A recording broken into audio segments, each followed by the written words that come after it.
বিসমিল্লাহির রহমানির রহিম। আমি গণকণ্ঠ পত্রিকার যে 53 বছর পূর্তি হচ্ছে, এই পূর্তিতে আমি খন্দকার রুহুল আমিন, পরিচালক FBCCI এবং খন্দকার গ্রুপের চেয়ারম্যান, আমি গণকণ্ঠ যে কলাকুশলী আছেন, মালিকানা আছেন এবং যে সমস্ত সাংবাদিক ভাইরা আছেন, সবার প্রতি আমার শ্রদ্ধা। আর আমি উত্তরোত্তর এই গণকণ্ঠ পত্রিকা একটা চিন্তাই করা যায় না, 53 বছর আমাদের স্বাধীনতার যত বছর যে বছর আছে কাছাকাছি, সেই বছরের মধ্যে এই গণকণ্ঠ পত্রিকার সূচনা হয়েছে, এখন পর্যন্ত আছে।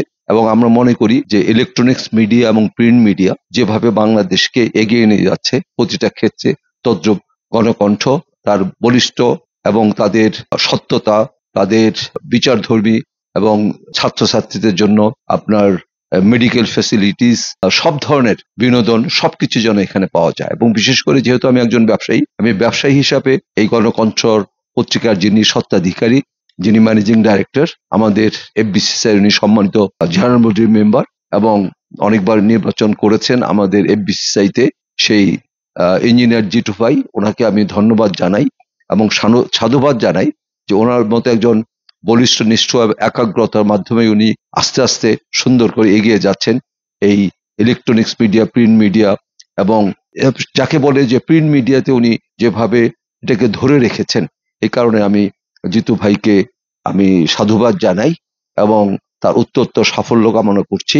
এবং যেমন ব্যক্তিগতভাবে আমি গণকণ্ঠ পড়ি, আমি গণকণ্ঠ পত্রিকা রাখি এবং পড়ার চেষ্টা করি। আশা করি সামনে অনেক দূর এগিয়ে যাবে এই গণকণ্ঠ।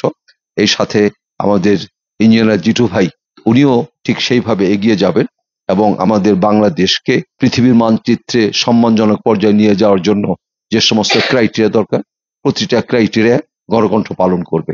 এখানে ধন্যবাদ। এবং 25 বার্ষিকী হচ্ছে সোনারগাঁও হোটেলে, আমি থাকবো এবং আমি সবাইকে অনুরোধ করব আপনারা আসেন, এখানে এসে এই গণকণ্ঠ পত্রিকার যে পরিবার, তাদেরকে উৎসাহিত করার জন্য, তাদেরকে অনুপ্রাণিত করার জন্য আমরা সোনারগাঁও হোটেলে থাকবো। আপনারা আসেন। সবাইকে ধন্যবাদ। আসসালামু আলাইকুম। আপনারা দেখছেন দৈনিক গণকণ্ঠ, সবার কথা বলে।